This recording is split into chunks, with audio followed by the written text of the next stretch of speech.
colocar mais alguma coisa aqui embaixo. Vai ficar assim. Oi, Angela. Bom dia para todo mundo. Já vou receber. Vocês estão me ouvindo? Vocês me ouvem? Oi, eu vou tirar, minha gênia. Vocês me ouvem? Vou em breve convidar meu parceiro. Oi, Dani, dá para ouvir? Beleza. Convidar daqui a pouco meu parceiro, assim que ele entrar. Para mim hoje é uma honra receber uma pessoa que eu super admiro no ramo do processo. Depois ele vai falar também quem é ele na fila do pão, mas desde já, bom dia. Fico muito feliz de estar recebendo colegas, pessoas de fora, inclusive. Deixa eu deixar ele aqui então.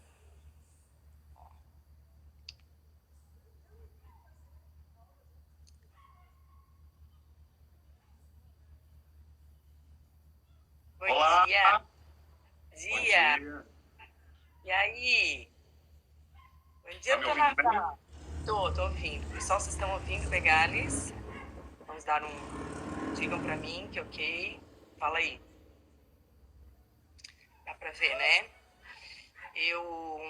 Ai, que felicidade, né? Eu... Já que é assim, né? A gente já não se encontrava muito antes mesmo, a gente só se vê desse jeito, uma vez a cada 2 anos. Então, estava dizendo, pessoal, então, que para mim é muito bom a gente poder fazer esse tipo de atividade. E para mim é uma honra receber alguém que para mim é referência no processo de trabalho, algo que está bem longe da minha especialidade de atuação.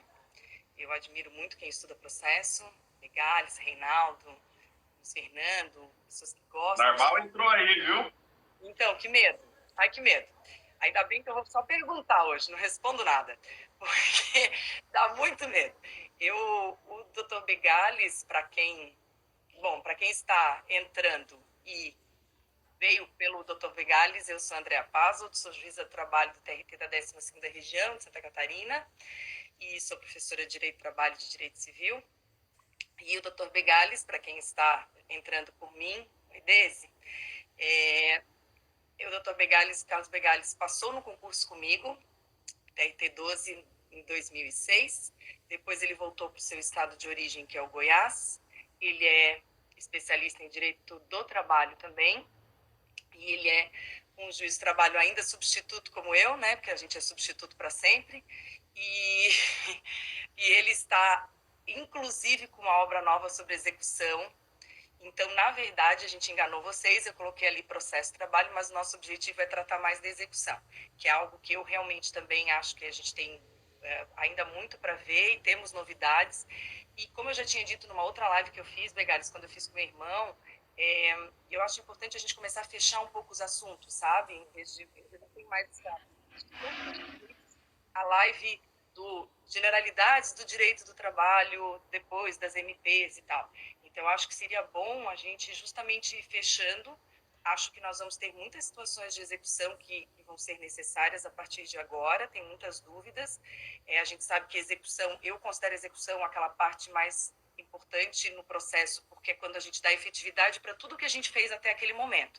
Então, a gente vai lutando, né? E pede dali, tenta de lá, tenta o acordo e tudo mais, instrui, e no fim a gente tem que dar efetividade para isso. Por isso que eu acho que a execução não dá para ser muito brando e, e ser muito generoso com o executado da execução. Essa sou eu, entendeu?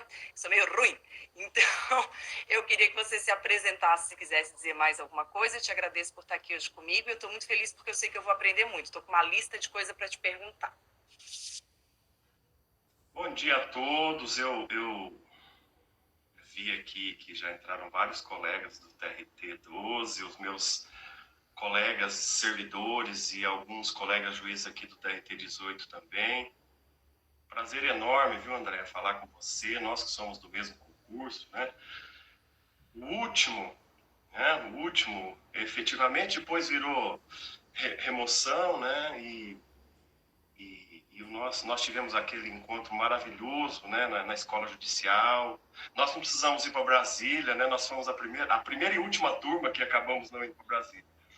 Pois é, eu estou como juiz aqui na 11ª Vara do Trabalho em Goiânia.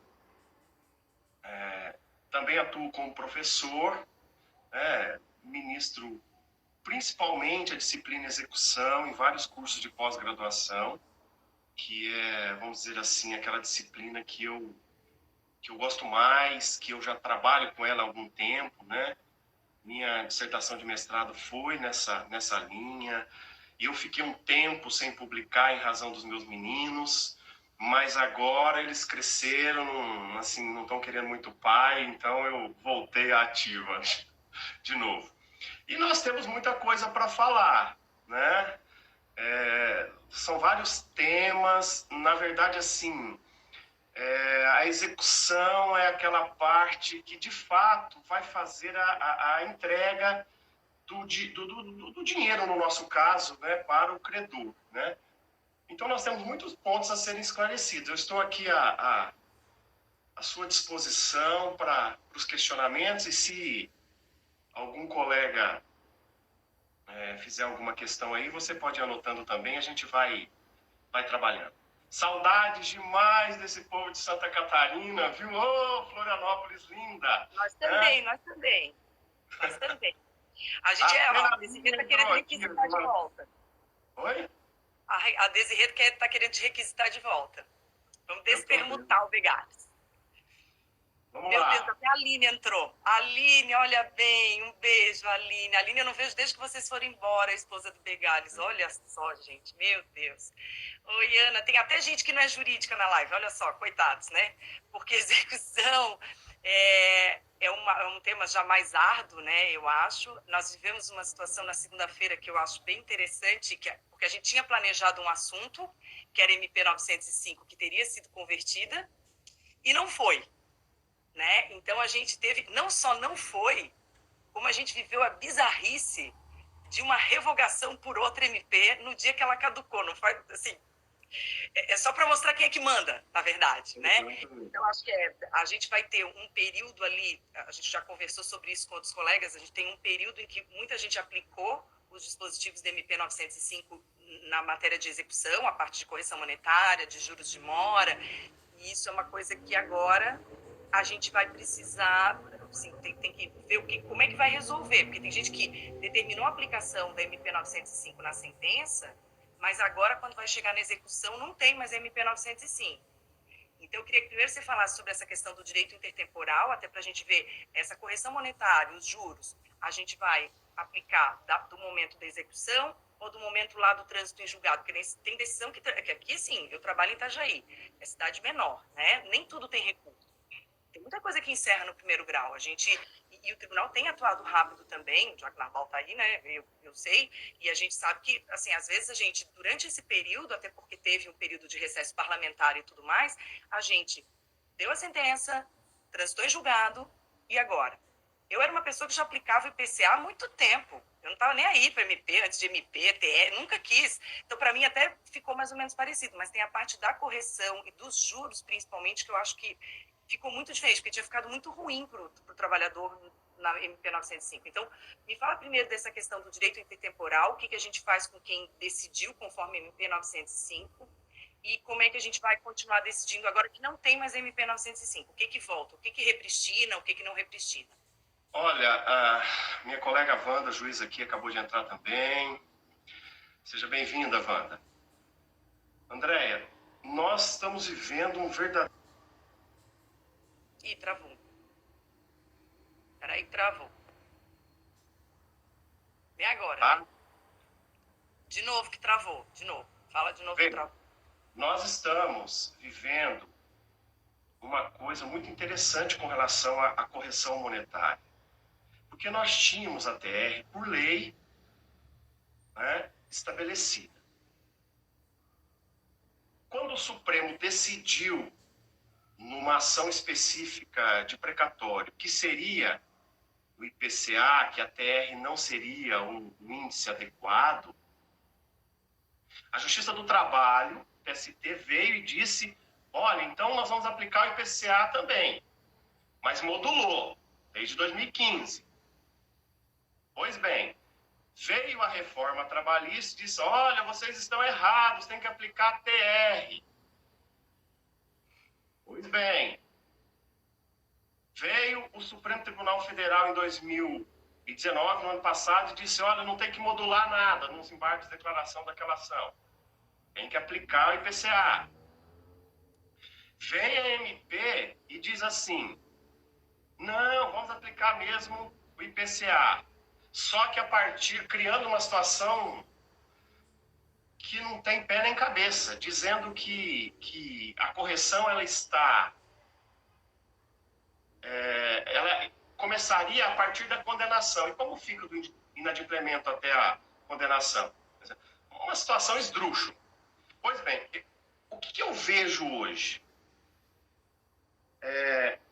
Primeiro, o juiz que coloca numa sentença, ou a juíza, uma cláusula padrão, por exemplo, dos cálculos.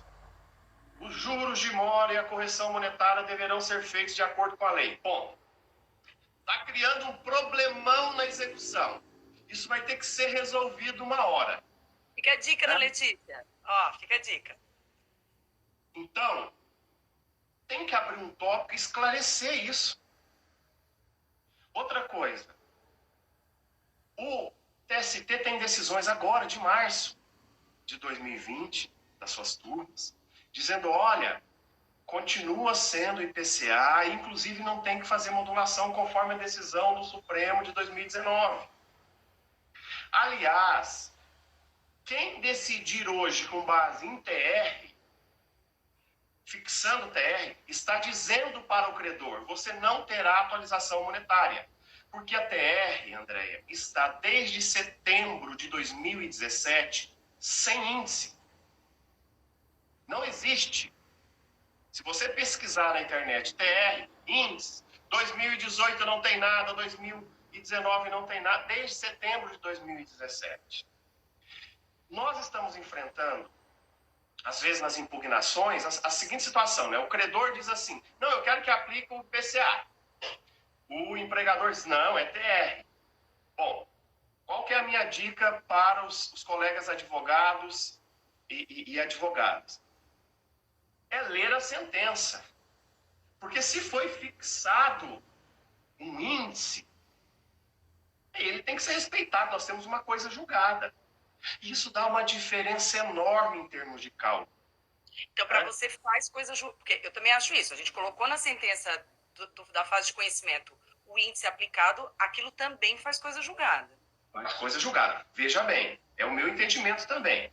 É diferente de imaginar que a petição inicial não precisa fazer referência a isso, que a contestação não precisa fazer referência a isso, que o juiz pode decidir isso de ofício, inclusive como está na lei. Né? Já estava lá no 39, parágrafo único. Né? Então, eu acho que precisa ter um cuidado com relação a isso, porque senão nós estaríamos dando munição para recursos na fase de execução, para discutir cálculo. Tá? Porque, dependendo do que foi decidido ou do que não foi decidido, você vai levar essa discussão toda para a execução. Agora, já na vigência, né, Andréia, da lei da reforma trabalhista, o TST disse o seguinte, olha, você... E aí serve para MP, para essa pergunta sua. Né? Assim, o TST já tinha dito, olha, vocês criaram o TR de novo na lei 13.467, mas isso já foi declarado inconstitucional lá atrás. Então não tem que aplicar. Eu acho que agora nós temos que aplicar o IPCA. Essa é a minha conclusão. Inclusive Desde com relação... quando? A contar de quando, digo, no caso da correção, por exemplo, a contar de quando? Veja só, o TST já tem jurisprudência de março de 2020, dizendo que é para contar desde o ano de 2009. Quando o Supremo disse que não tem que fazer modulação, aquela modulação que foi feita pelo TST, ela já vem caindo nas próprias decisões que o TST vem dando, né? É claro, tem que tomar um cuidado enorme, porque quando a gente fala em execução e recurso de revista, tem que alegar matéria constitucional. Já é difícil passar um recurso de revista na fase de conhecimento, quanto mais na questão, na fase de execução, que exige uma violação à Constituição, né? Inclusive, tem muitos acórdãos atualmente do TST que quem recorreu para aplicar a TR foi o empregador. A turma diz o seguinte: olha, eu não tenho como fazer isso, porque o Supremo já disse que não tem que modular, mas para não te prejudicar, já que foi você que recorreu, eu mantenho como ficou. Ou seja, até março de 2015 TR, a partir de março de 2015 IPCA. Então, hoje, é IPCA desde essa época. Com relação aos juros, aproveitando o gancho aqui, com relação aos juros, né, nós temos na NP 905, ou tínhamos na NP 905, a mudança de juros de 1% para juros de caderneta de poupança. Isso também caiu, né? Na verdade, há uma luta aí de alguns setores para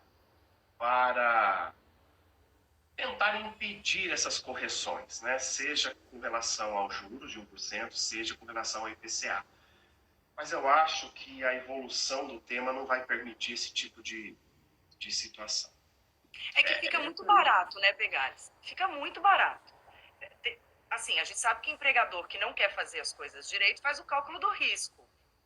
Né? E no cálculo do risco, o risco inclui o custo. Se o custo final se tiver juros ridículos, correção monetária ridícula, é muito mais barato. Então eu espero. Já é mais barato não pagar a rescisão e depois tentar negociar o 477, o 467 e pagar parcelada a rescisão. 6 meses depois começa a pagar, dependendo do lugar que é. Aqui, 20 dias depois tem audiência inicial, mas tem lugar que leva 6 meses. Aí, além de tudo, depois, numa execução, seja do acordo, seja da sentença, você tem um estímulo a que o sujeito não pague e espere a condenação, né? Porque ainda pode discutir na execução o índice. Então, dá para ele arrastar o processo. Eu acho arrastar o processo na execução de uma baixaria, porque é infame. O cara já está lá um tempão discutindo o assunto, o trabalhador continua esperando. Às vezes eram verbas incontroversas, né? Então, de verba, você falar que verba incontroversa você ainda tem que discutir e pagar juros de poupança, é um negócio assim, que é como ia ser o FMI. André, Meu, olha, é barato, né? Inclusive, eu em conversas com colegas advogados, em aulas, etc., eles dizem que depois do IPCA, muitos estão orientando os clientes a não recorrer, porque a correção vai ser alta. É melhor você pagar, fazer um acordo e quitar, do que deixar correndo pelo IPCA. Né? Mas aqui, viu, André, tem uma questãozinha também que eu me recordo, que é a questão do seguro garantia judicial. Eu queria que você falasse sobre isso, porque tem gente agora usando o seguro garantia judicial, tem gente usando fiança, agora estão aparecendo as figuras novas. Então, dá uma passada em como que a gente recebe isso e depois como a gente utiliza isso. Veja, a lei da reforma trouxe o seguro garantia judicial para a CLT, dizendo que é permitido apresentar, aqui especificamente para nós, no que se refere à garantia da execução.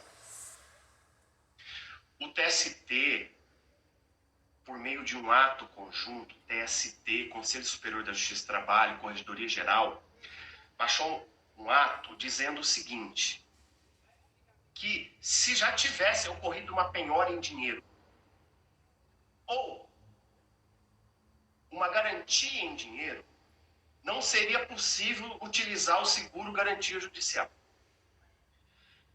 Houve uma reclamação, um pedido de providências no CNJ, já que nós estaremos diante de um ato administrativo. É curioso, que é um ato administrativo que, ao mesmo tempo, tem uma força de decisão judicial, né? Bom, mas às vezes eles vão para isso. Veja a instrução normativa número 39. Ah, isso aqui aplica do CPC, isso aqui não aplica, isso aí deveria ser deixado para casos concretos, mas tudo bem. Ou seja, esse ato conjunto do TST, do Conselho Superior da Justiça do Trabalho e da Corregedoria diz o seguinte: se tiver depósito em dinheiro ou penhora em dinheiro, não é possível apresentar o seguro garantia judicial. Bom, nesta reclamação feita ao CNJ, esse pedido de providência, na verdade, houve uma liminar no ano passado. Na verdade, foi esse ano, fevereiro. Foi agora, né? Foi agora. Dizendo assim, olha, o seguro garantia judicial se equipara a dinheiro. Então, nessa pandemia que nós estamos vivendo agora, uma empresa que tem depósitos judiciais, ela pode fazer a substituição pelo seguro garantia judicial, certo? Há um receio com relação a isso, mas nós estamos começando. Há uma lei, essa lei precisa ser cumprida. Se esse seguro for apresentado, é um direito do executado, né? Esse ato conjunto do TST, do Conselho Superior e da Corregedoria, traz aí os requisitos, inclusive ele estabelece que tem que ter um período mínimo de 3 anos, mas também que a instituição tem que transferir o dinheiro imediatamente quando o juiz determinar, certo? Mas o Luciano está perguntando se pode usar o depósito recursal para transformar em seguro-garantia. O depósito... É isso, os dois... Na verdade, eu posso substituir o que está em dinheiro por seguro garantia judicial. É isso que diz a lei. Entende? Então, o depósito recursal pode. Eu não sei te dizer exatamente. Veio até um pedido para mim. O Luiz Fernando está perguntando, mas eu vi que veio uma petição bem. lá na vara. Eu dei vista para o credor. Eu posso usar um seguro garantia judicial para o depósito. Então, para mim, não teria problema. Essa é a minha, assim, primeira conclusão aqui, tá? Então, não veria problema. Então, o que eu estou falando sobre isso? Porque eu vejo uma oportunidade de quem quer substituir o depósito pelo seguro garantia judicial, isso seria perfeitamente possível, tá? Não vejo problema com relação a isso, não. Mas por que eu falo que, às vezes, né, os atos que saem do TST, que na verdade são administrativos, mas que acabam entrando numa seara judicial, muitas vezes travam as coisas. Se você for para a jurisprudência do STJ, por exemplo, lá ele diz que quando o sujeito vai garantir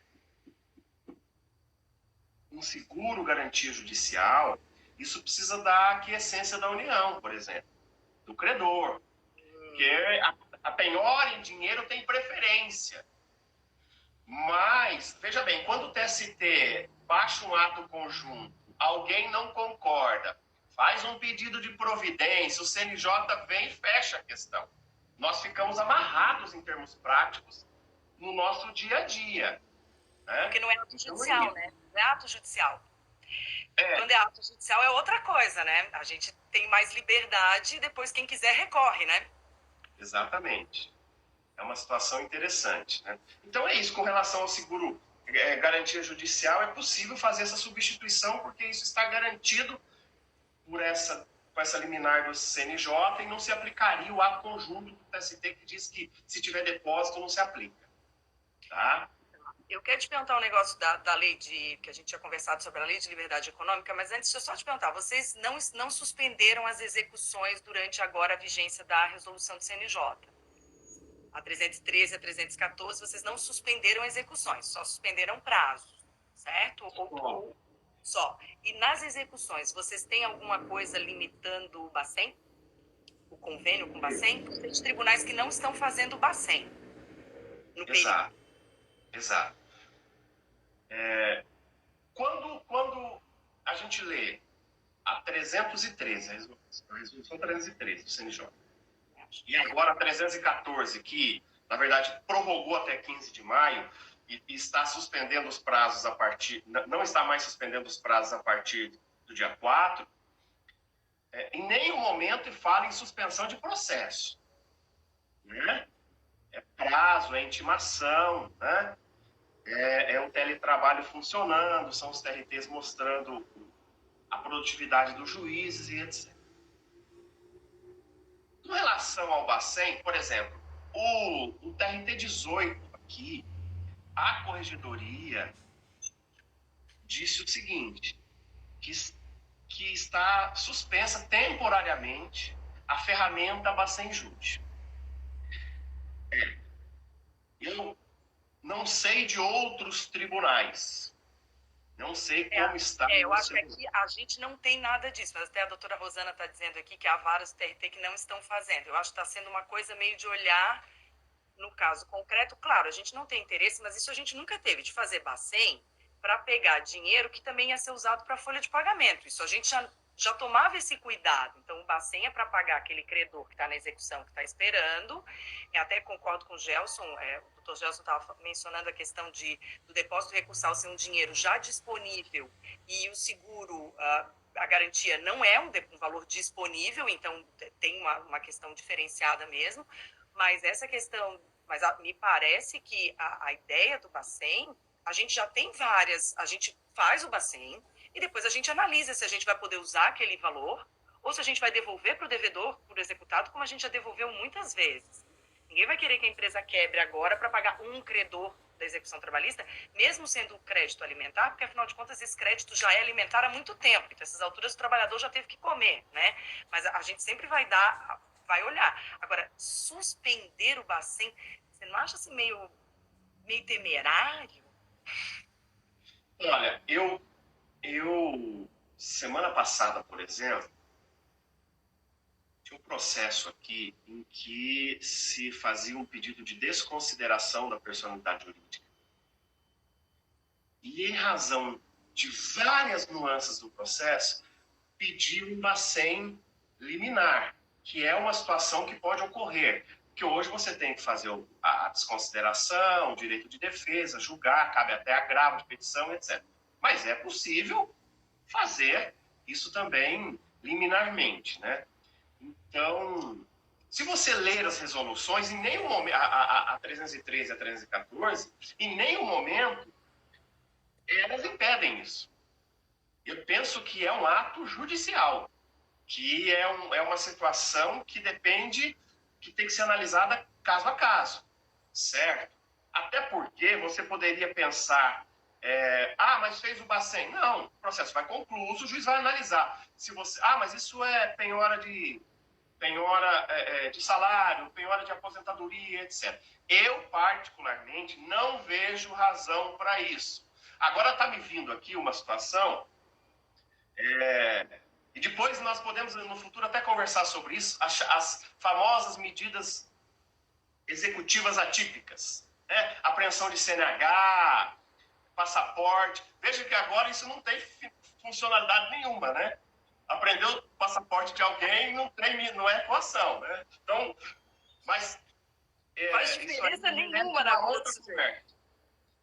Merece uma outra conversa, essas medidas executivas atípicas, porque é um tema espinhoso, um tema novo, que vem acontecendo aí muitas medidas nesse sentido.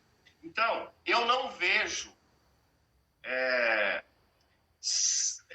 impedimento para a utilização dessas ferramentas, né? Aliás, eu queria até aqui falar o seguinte: os bancos digitais que estão crescendo, eles estão fora do Bacen. A última atualização do Bacen, ela não trouxe essa questão dos bancos digitais. Essa é uma questão a ser pensada pelos credores também, porque o Banco Central regulamentou os bancos digitais. Por hora, é como se nós tivéssemos que agir na mesma forma como era antes, por ofício, para que seja feito bloqueio e etc. Mas Eu creio que isso vai ser trabalhado de uma forma diferente depois, pelo comitê gestor do Bacen. Então, A Dani está perguntando se o Simba pega os digitais? Pega, né? É que eu acho tão difícil fazer o Simba. O Simba, nós tivemos já cursos aqui no TRT relacionados ao Simba, né?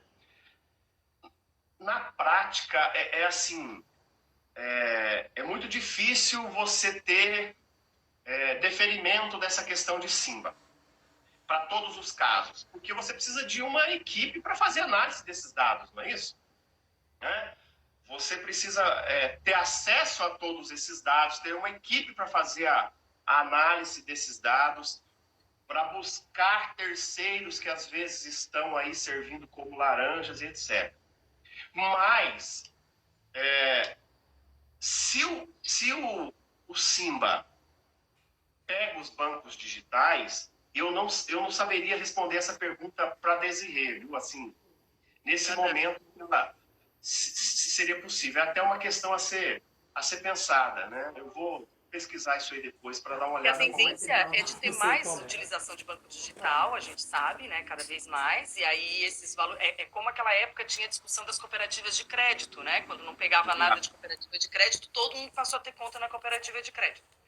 É o caso das aplicações, né, André? Aplicações financeiras. Elas entraram agora na última, né? Quem tem previdência privada, pega. As letrinhas todas, LCD, LL, todas agora entram no rol, né? Inclusive, no caso da previdência privada, o STJ tem jurisprudência que tem que verificar caso a caso. Se o sujeito não está utilizando aquilo como uma aplicação financeira ou se de fato ele está... usando aquilo como uma aposentadoria, etc, etc, aquilo que a gente já conhece com relação aos salários, né? Sim. Deixa eu te perguntar o seguinte. Bom, tem umas perguntas aqui. Luiz Fernando, a gente vai chegar nessa sua, e o Evandro perguntou uma questão de benefício previdenciário, emenda constitucional 103, mas depois a gente volta para isso. André, na verdade, seguinte, quer dizer, a revogação da MP traz muita coisa que não é objeto aqui da questão processual, né? Porque às vezes as pessoas querem perguntar, mas, por exemplo, o acidente de trajeto volta, ou seja, tem muita coisa. Aí nós teríamos que depois, se for o caso, conversar sobre isso. É outro papo, sim. Sabe que engraçado, teve gente que já logo que veio o MP 905, na semana seguinte, já tinha gente com problema de benefício previdenciário por causa da questão do acidente de trajeto, foi tudo muito rápido. E agora essas questões, previdenciariamente, isso já é até uma outra questão, a própria briga com o INSS, o FGTS devido pelo período, porque aí o benefício volta a ser 91, então é devido para o FGTS do período, não é só a questão estabilitária, tem outras questões ali, né? Mas o que eu queria entrar com você é o seguinte, a gente tinha falado sobre a lei da liberdade econômica, tem várias restrições sobre essa lei, inclusive no âmbito do direito civil, a parte de boa-fé e tudo mais, mas o artigo 980, então, da lei de responsabilidade limitada, ficaria... no Código Civil, ficaria com a seguinte alteração, no parágrafo 7º. Somente o patrimônio social da empresa responderá pelas dívidas da empresa individual de responsabilidade limitada, hipótese em que não se confundirá em qualquer situação com o patrimônio do titular que a constitui, ressalvados os casos de fraude. Então, aqui a gente estaria criando um patrimônio de afetação? Criou um patrimônio de afetação para a empresa individual, é isso? E aí, como é que separa esse patrimônio de afetação? Porque ninguém põe patrimônio social em empresa individual. Não tem. Aí você tem que fazer uma desconsideração? Não tem desconsideração. Como resolve? É patrimônio de afetação que tem que criar, então? Que a gente fala disso há tantos anos. Quando a gente estudava, a gente falava de patrimônio de afetação, quando estava na faculdade. A gente aprende, né, que a firma individual se confunde com o patrimônio do sócio. Mas aqui está dando uma ideia de separação total e que haveria necessidade de um IDPJ. A literalidade da lei está caminhando para isso e nessa ideia de que tem que se proteger o patrimônio pessoal para que o sujeito faça o investimento, né? Aliás, com relação a isso, Andréia, eu tenho uma tese assim, que é a seguinte. Ficam fundamentando teoria maior, teoria menor, artigo 28 do CDC e etc. A leitura que eu faço é a do artigo 10A da CLT, que veio com a reforma. O que diz o artigo 10A? Que o sócio que se retira, ele responde subsidiariamente. Olha, se a empresa não tiver patrimônio, quem responde? O sócio atual. Se o sócio, quem responde? O sócio retirante. Aqui, o que eu quero dizer é que não há que se entrar nesses méritos de teoria maior, teoria menor, CDC. É a lei que diz que o sócio responde. Se você é sócio,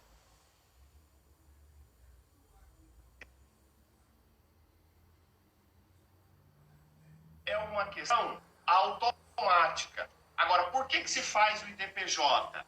Porque a lei determina. Por quê? Porque o sócio pode dizer, olha, eu já saí há mais de 2 anos. Esse crédito dessa pessoa não é do tempo que eu fui sócio. Então, por esse princípio garantista de defesa constitucional, que tem que existir, que é toda a linha do CPC, nos seus princípios fundamentais, de fato tem que ter o IDPJ. Agora, a responsabilidade do sócio, no caso do direito do trabalho, ela é automática. Para mim, ela é automática, a partir do momento que eu tenho o artigo 10. Agora, a leitura do parágrafo 7º do 980-A está nos levando a uma necessidade de fazer o IDPJ. Essa é a primeira leitura. Exatamente.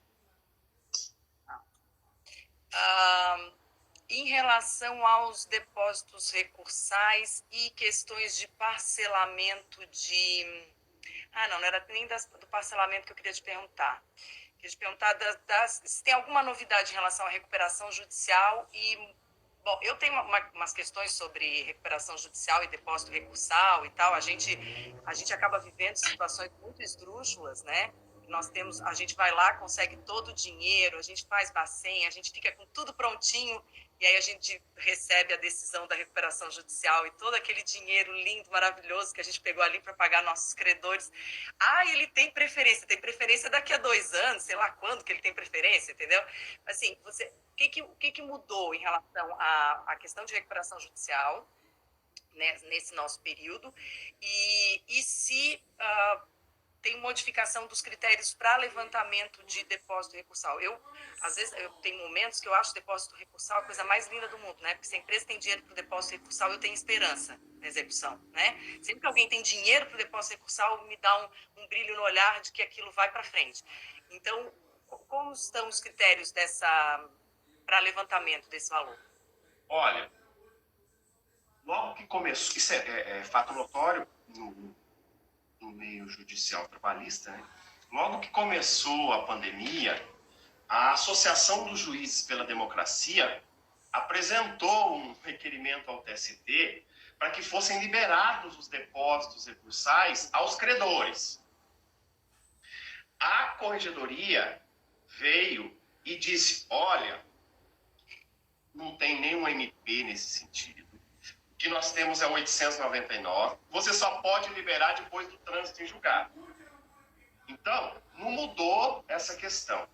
O que eu oriento, o que eu sempre falo para alguns que às vezes me perguntam sobre isso quando você tem o trânsito em julgado, o cálculo tem que ser feito ou pela própria parte, ou por um terceiro que é um perito nomeado pelo juiz, ou por um contador do juízo. Aqui em Goiânia nós temos, por exemplo, no TRT todo, o setor de cálculos.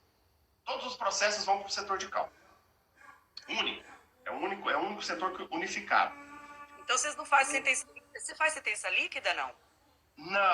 Não faço. Eu não me convenci disso. Mas eu tenho colegas que fazem e que não tem problema na execução em razão disso. Mas eu ainda não me convenci em razão de uma reforma no tribunal, tem que refazer, sobrecarrega quem tem que fazer o cálculo, me parece, eu ainda não consegui me convencer disso. Mas em síntese, quando você tem o trânsito em julgado, vou te contar um caso que aconteceu comigo aqui recentemente, antes do recesso, final do ano. O processo transitou em julgado dia 15, 16 de dezembro. Ou seja, o processo ia para o cálculo, ou a parte ia fazer o cálculo, ou nós íamos nomear um perito. E isso só ficaria pronto em janeiro, fevereiro, etc. O advogado peticionou dizendo assim, olha, o meu cliente é um piloto de aeronave de uma empresa aérea, ganhava X, ele ganhou aviso prévio, 13º e férias, basta ler a sentença, e o crédito dele é infinitamente superior aos depósitos. Eu queria que liberasse. Olha aí que coisa. Não precisou de um cálculo formal, porque às vezes o juiz ou a juíza ficam receosos de liberar o depósito recursal, porque há uma recomendação da Corregedoria Geral da Justiça do Trabalho que o crédito tem que ser inequivocadamente superior, etc. Mas isso não impede que a gente possa fazer caso a caso essa análise. Entende? Então, o que eu oriento para os advogados e advogadas que estão aqui nos assistindo, quando a sentença não é líquida, é que elabore um cálculo, demonstre o que foi deferido e diga, olha, isso é superior aos depósitos que nós já temos no processo. E tem um outro fato que me vem à mente, André, que é o seguinte, que não é exatamente liberação de depósito recursal, mas que tem a ver com liberação de depósito recursal, que são os capítulos da sentença. Às vezes o sujeito faz 8 pedidos, o juiz acolhe 5 e a empresa só recorre de 2. Faz um depósito. Aqueles outros 3 que ela não recorreu, aquilo ali já transitou em julgado, já pode começar a execução definitiva. Na verdade, aquele depósito recursal que ele está fazendo, que é para ele poder recorrer daquilo que ele discorda, está garantindo aquilo que ele já concordou. Então, não teria problema em a gente liberar aquele valor, e até porque, né, Begales, agora que as petições iniciais, ainda que eu não entendo que tenham que ser líquidas, mas elas têm que ser indicativas, enfim. Como elas já vão indicar um valor, se você defere nos termos da inicial, por exemplo, ou em caso de dano moral que é líquida, porque aí você diz o valor do dano moral, você já tem mais ou menos um valor que mostra, nas ações contra banco, é óbvio que quando tem deferimento de meia dúzia de pedidos, já dá muito mais do que o valor do depósito recursal até o recurso de revista. Exatamente. E aquele valor, inclusive, que vai ser liberado, se a gente pensar, às vezes, chega a 10%, 15% do valor que efetivamente depois ele vai ter direito. Só que agora, nesse momento que estamos vivendo, faz muita diferença o sujeito receber um valor que já está lá. Na verdade, o banco, por exemplo, já não acha mais que vai ver esse dinheiro de volta. Vamos falar francamente, né? O empregador já sabe que aquele dinheiro é fundo perdido e que é uma antecipação. Inclusive, a gente estava levantando, eu sei que em Balneário Camboriú também fizeram isso, em Itajaí a gente já tinha feito isso há mais tempo, a quantidade de dinheiro que tinha de depósito recursal passeando, esquecido pelo executado, que depois pagou a dívida e o dinheiro ficou lá, era para devolver para ele, e ele sequer percebeu. Claro que não é a gente, né? Porque a gente ia perceber que está faltando 20 mil na nossa vida, né? Mas esse pessoal não percebe. E o dinheiro ficou lá voando para devolver, entendeu? E mesmo para os credores agora, gente que a gente sabe que está perdendo o posto de trabalho, a discussão da questão do depósito recursal não é só quando já transitou em julgado, mas realmente, se a gente já tem uma ideia de quanto vai dar, e até a Ângela colocou um negócio que se aplica totalmente para mim, as nossas sentenças são tão reformadas que eu não tenho nenhuma disposição de fazer sentença líquida. Para mim, ela não é, eu não tenho nenhum estímulo a fazer. E o meu juiz titular, que não tem Instagram, que é o Biratã, é uma pessoa maravilhosa de trabalhar, um sujeito extraordinário, e o Biratã, ele diz o seguinte: no dia que o tribunal fizer acórdão líquido, a gente faz sentença líquida, André.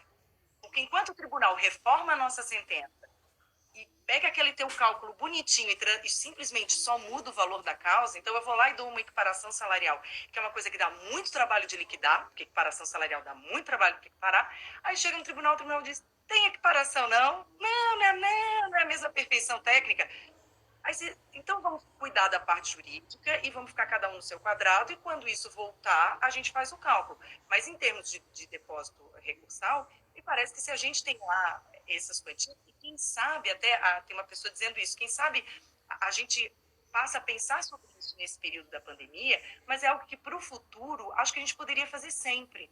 Até para perceber, eu não sei se aí acontece, mas imagino que sim, infelizmente, tem gente que aproveita a demora na execução para tentar um acordo na fase de execução, baixando o valor do crédito, que eu acho uma coisa infame, porque teve todas as oportunidades para pagar menos na fase de conhecimento. Quando chegou na fase de execução, vamos parcelar, mas vamos pagar o valor do débito, né, ou do crédito do trabalhador, salvo no caso de revelia, que a gente sabe que é outra situação. Mas se teve toda a fase de conhecimento, instrução probatória, trânsito em julgado, a gente está em outro momento. Então, nesse momento, tem muita gente que utiliza a fase, olha, já tem lá o depósito recursal, se a gente fizer um acordo, eu te libero. Eu acho que isso não devia ser moeda de troca, porque o depósito recursal já vai ser liberado. E não por acordo, e sim porque é devido.